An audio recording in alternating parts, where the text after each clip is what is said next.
It's National EMS Week, right? Yes. Awesome, that's awesome.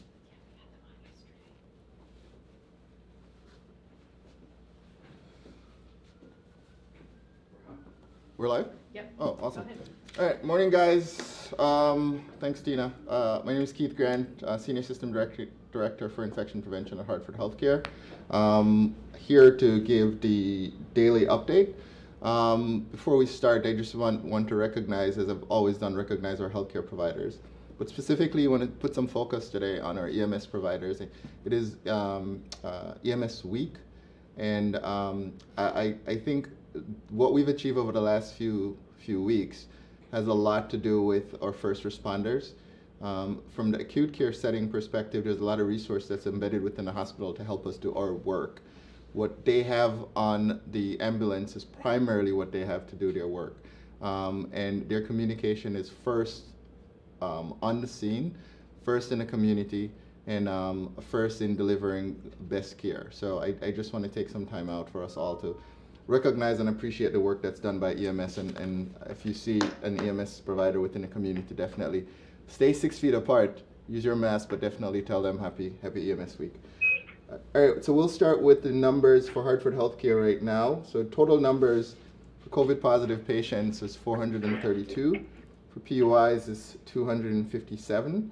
We'll just go over how that breaks down. So for the Bacchus Hospital. What? Hi, happy, what is it, Tuesday? Tuesday. Instead of getting my hair done, I'm getting. Guys, can you please mute your lines? Nothing like new breaks.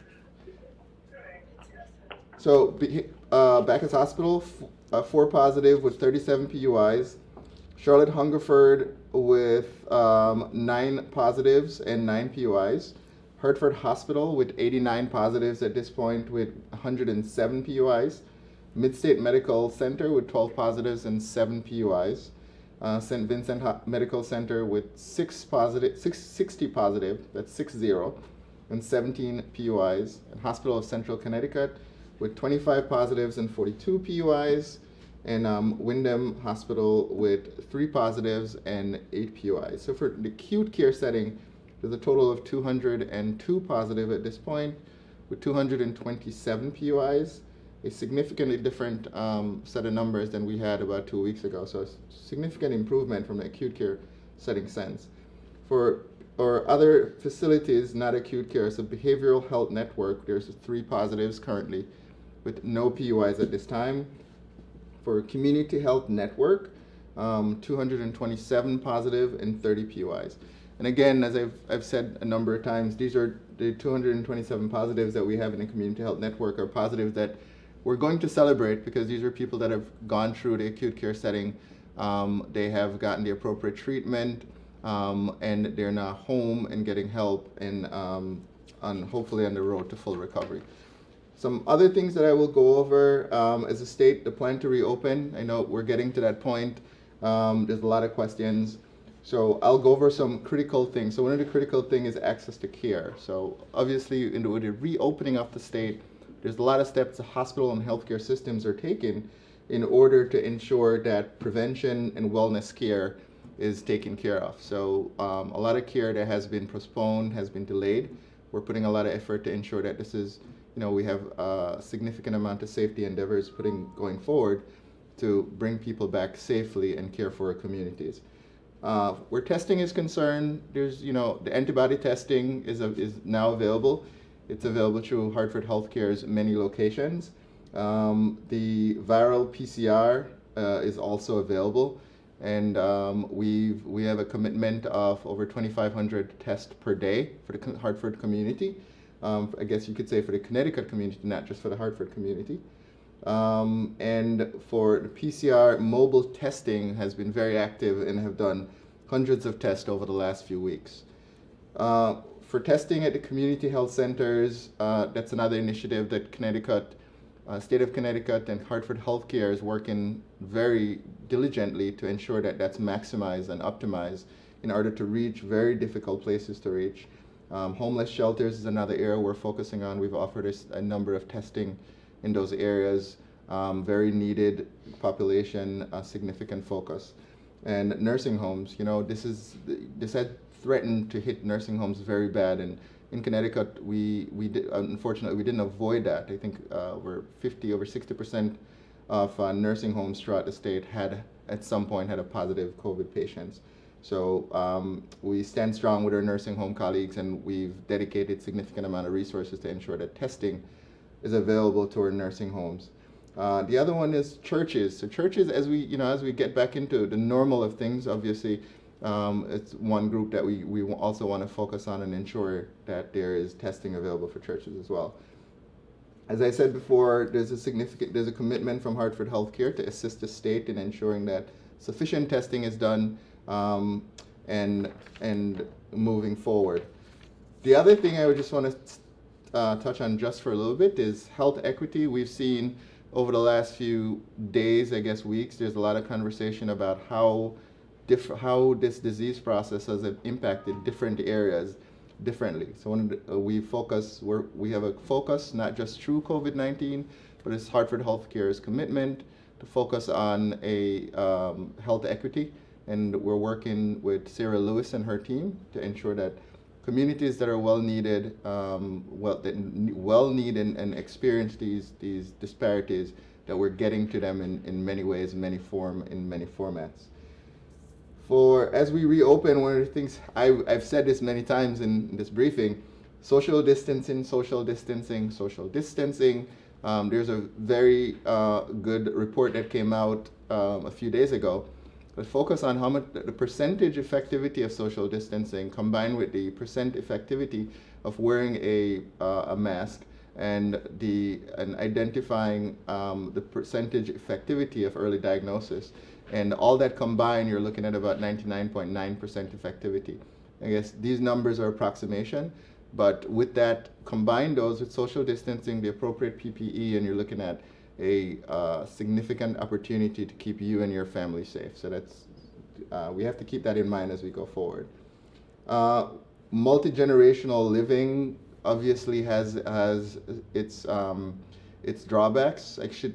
Drawbacks probably not the right word, but definitely has its challenges. You have a vulnerable population as in age defined, and you have one population who is probably more active in going out. So just be cognizant as you go out and you communicate and socialize with your friends as younger people, that what you bring back into your household to your older population is pretty significant. People with underlying health condition and chronic disease, again, we still want to focus on these population. As we move forward with reopening, it's our responsibility, and I say our as in it's everyone's responsibility to ensure that we're still focusing on these key population. And again, one of the things that I've spoken about before is our commitment to reopen and getting back to what a normal cadence of healthcare is within this wonderful state, and by Hartford Healthcare. Is to ensure that wellness checks and routine medical care is done. So underlying health condition, those who do have one, family members who do have one, encourage them to start coming back within the healthcare system, communicate with your PCP, get your regular checkups. The more healthy you are, the better you are in fighting this disease process. So, and for more information on all of this, we've committed from the beginning to provide the most up-to-date information, and I want to point to our website, and it's hartfordhealthcare.org, health and wellness /coronavirus doing the safe thing. Very important again. So we have a hotline. Reach out to the hotline. We have the website, definitely communicate with the website, and we have our daily briefings as well.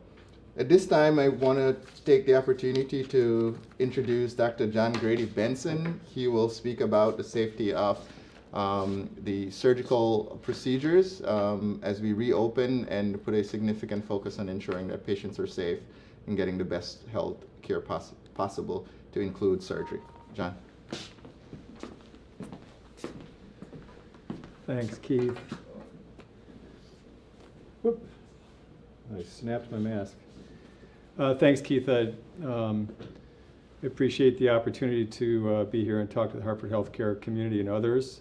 And I want to recognize Keith Grant. We've worked together for quite some time now, but more acutely in the last several months, and Keith and the infectious disease team has done an amazing job helping us with data when data is difficult to find, helping us find certainty when things are uncertain, keeping us focused on the simple behaviors that we're all familiar with to keep ourselves and our patients safe. And that has been an incredibly effective strategy. And that's what I'm here to talk about, is that as we reopen for elective surgeries, and I'll define that in a moment, we're actually doing the things that we're all used to doing. We're doing the same safety behaviors that we were called to do when we came to healthcare. And that's about making sure that safety is the #1 priority, making sure we use data-driven decisions as best as possible to maximize the health and well-being of our patients, families, and our community. And so when times have been uncertain, we've had to do simple things like stay apart, wash our hands, use personal protective equipment, use respiratory toilet. And these things for infection prevention are something that is ingrained in us, but obviously we're more hyper aware of that. As a perspective, it seems like it's been a long time, but remember the first COVID positive patient admitted to Hartford Healthcare was on the 13th of March. We ceased doing elective surgeries on the 19th of March or thereabouts. And as we wound that down, we started to make sure that the vulnerable populations were held off and postponed in their surgeries. Now, 2 months later, we're at the point where the hospitalizations in the state of Connecticut are less than 50% of what they were at the peak, which is around the 21st of April. And so we've been making extremely cautious, careful, and safe decisions about who is able to be operated upon and what conditions can we perform to ensure their safety. So elective surgeries are typically the surgeries that are not life-threatening, right? Elective surgeries are the ones that you could hold off on and still have a good outcome. I'd rather redirect that definition, though, to discuss it in the form of time-sensitive and essential surgeries. So I don't want to use the word elective surgery because it sounds like it means that the surgery shouldn't be done. Any time-sensitive and essential surgery is done for the benefit of folks' well-being and health. So in the overarching goal of safety, we want to make sure that patients are safe. So the most vulnerable populations, people certainly over 75, people with major medical conditions, people who would not be independent after their operation, are postponed unless the surgery becomes or the condition becomes emergent or urgent. And I want to reassure everybody that we've been doing emergency and urgent surgeries all throughout the COVID process carefully and safely and effectively. And we have not had any patient come to the hospital who was COVID negative in the musculoskeletal world who became COVID positive because of their admission to the hospital. So all of the patients who have been COVID positive are segregated in separate facilities to get the special care that they need. And patients who are COVID negative or patients who come in for emergencies are all tested now. And we have special protocols to make sure that they're safe. So everybody who comes into the hospital has a mask on. Everybody who comes into the hospital gets a temperature check, patients and staff. And we're ready now to use those same algorithms of safety care to open up our doors to the people who have been waiting and suffering. So the main message I would have is that for musculoskeletal health, you do not need to continue to suffer. Certainly if you can deal with your condition on non-surgical means, just like before COVID, we'd want to exhaust the non-surgical options appropriately before you decide to have a surgery that might be beneficial for your health. For joint replacement, for instance, it is time to do joint replacements as we have been doing urgently all along the way and safely. But it's time to consider, hey, do I need my joint replaced now at a time when I can really, it might benefit me to improve my health and mobility. For those patients, we want to make sure that they're educated, that they're tested for COVID, that they're ready for quick recovery, and that they have the adequate home support systems available so they can go home. We really want to try to avoid, at this point in time, patients going to extended care facilities if possible, because we know they can be hotspots for COVID still. So in order to contain the virus, we want to keep you away from extended care facilities. We want to have you go home, and we want to have you have appropriate home support systems to recover quickly. And so those goals of containing the virus, protecting our staff and patients, and having the capacity to do the job have always been our goals throughout the COVID crisis, and we're ready. We have specific protocols from soup to nuts, from the time the patient enters the hospital, through the preoperative time, into the operating room, the recovery area, and out the hospital door, to make sure that at every single point of contact, at every single point of care, patients are safe. And I'll end before a question and answer period with saying that in this last week, we operated on 60 patients through the week. Many of those patients were there for time-sensitive and essential surgeries. And we're surveying every single patient in their hospital stay and afterwards. And the overwhelming support of those patients where they felt safe, they felt very well cared for. It's difficult not having visitors, and we hope that that policy will change gradually when it becomes safe to do so. So that is a difficult part of the stay. But we've done an excellent job, and hats off to all of our nursing staff to making sure the communication to patients and families has been as good as it can be. So that's thank you. I'm John Grady-Benson, Physician-in-Chief at Bone and Joint, but it would also speak for the musculoskeletal health providers throughout the system who are also collaborating and cooperating about all those safety protocols that we want to make sure are in line before we do more surgeries. Thanks much. So I'll bring it back to Keith Grant now for some more questions and answers, but I'm still here. Thanks.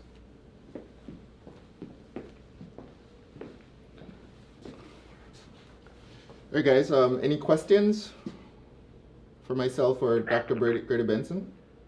Dr. Grant, this is Emily from The Current. I wanted to go back to the social distancing and mask wearing that you were talking about. You said 99.9% effectivity. Can you explain to me what that means and what you're talking about there? Yeah, absolutely. So if you combine wearing masks, so, I will get questions regarding how effective is it to wear a mask against the coronavirus or COVID-19.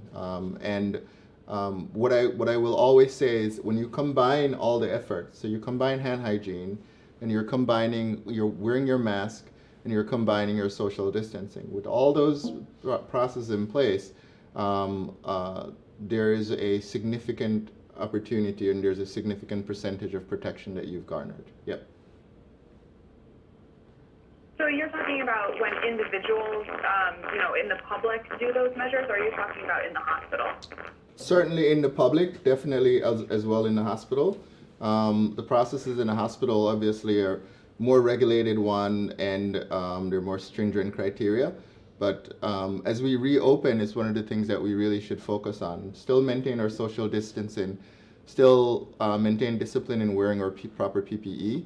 So wear your mask, encourage everyone around you as well to wear a mask. Still identify early symptoms. If someone does have symptoms, ask them to be isolated if possible. You should isolate yourself if you start having symptoms. It's becoming increasingly difficult to recognize and differentiate symptoms, such as now we're in allergy season, so to speak, but as well still reach out and get tested as soon as possible if necessary. So. And do you have any concerns about the reopening, since that's starting tomorrow, about a potential second wave? So about the second wave, there's a lot of communication about that. There's a lot of data about that. I'm very confident in what we've done as a health system, and I'm very confident in what we've done as a community. I mean, Connecticut has had a very challenging process with this COVID-19 disease. And by implementing the strategies that we implemented at the times that we implemented, I think that's the only reason why we're now having the discussion to reopen. Like, we've managed to, I'm comfortable with saying from an epi perspective, we've managed to flatten, so to speak, the proverbial curve. And that's pretty impressive.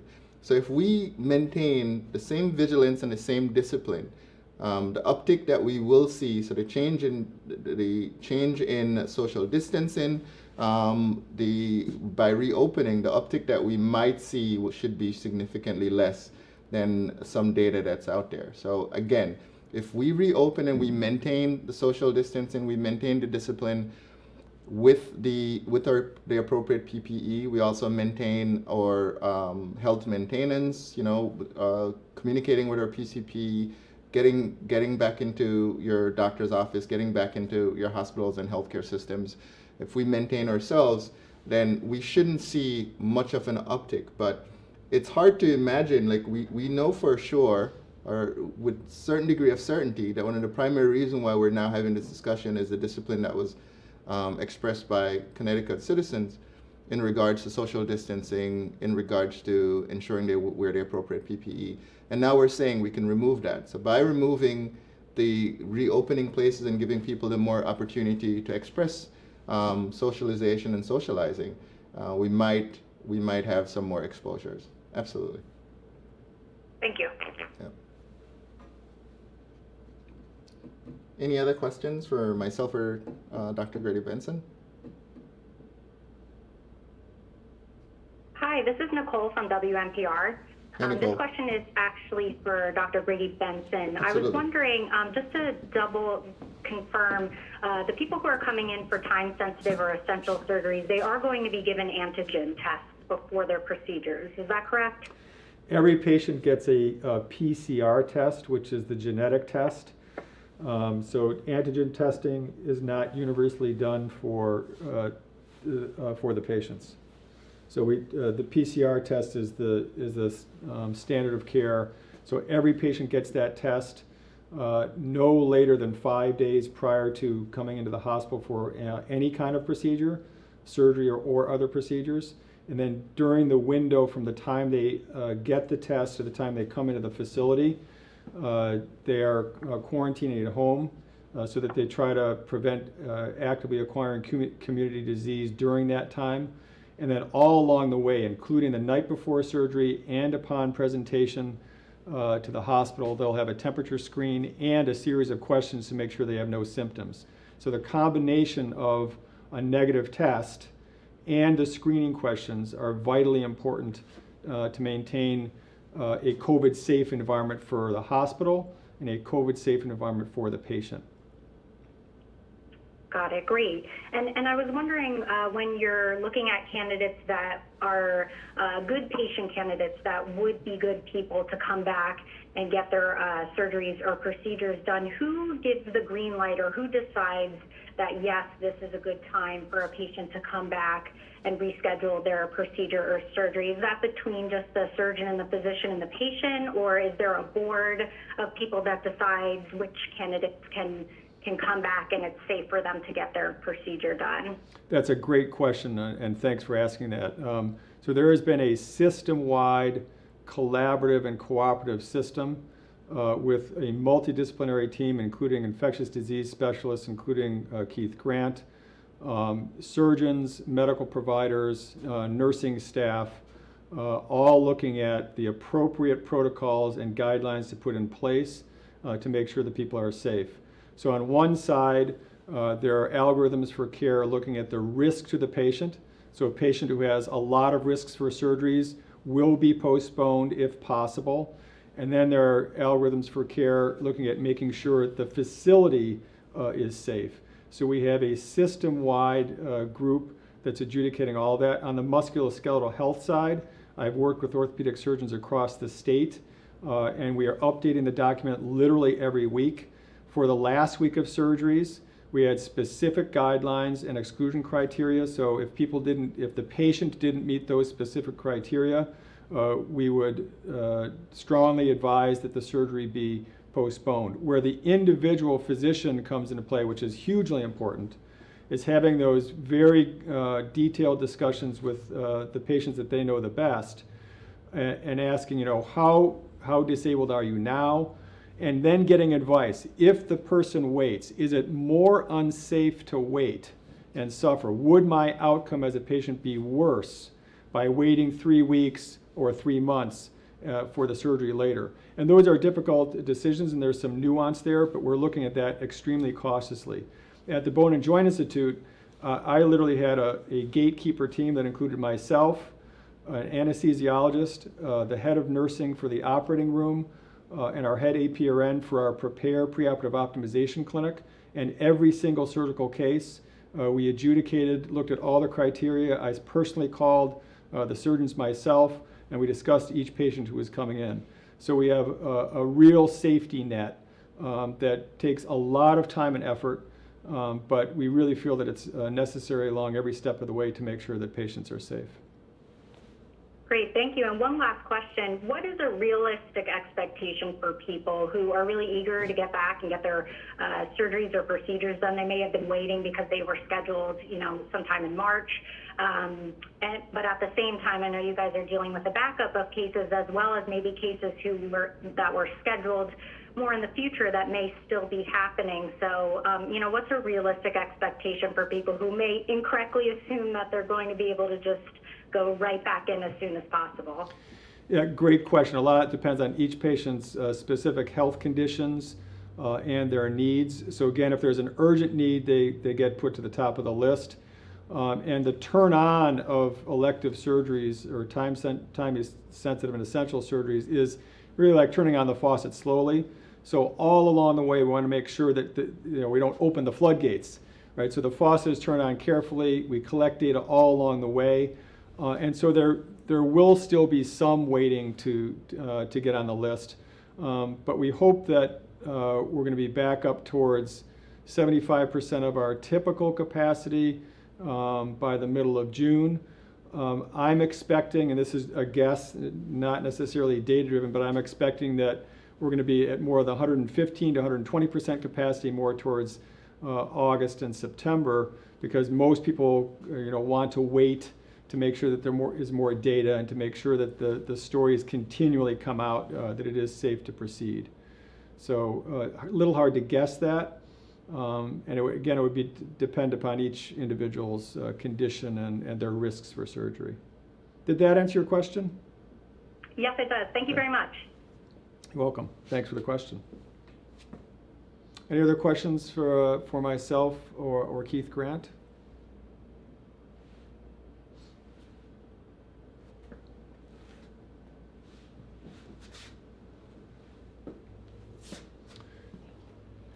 Thank you for your attention, everybody. We want to make sure that we reassure everybody that we're doing everything possible to maintain a COVID-safe environment. We hope that people aren't suffering at home and are willing to look at all the criteria necessary to come for a safe hospital experience, whether you're coming to the hospital or to an outpatient surgical center. The priorities and the guidelines and protocols are very similar. Thanks, everybody. Have a great day.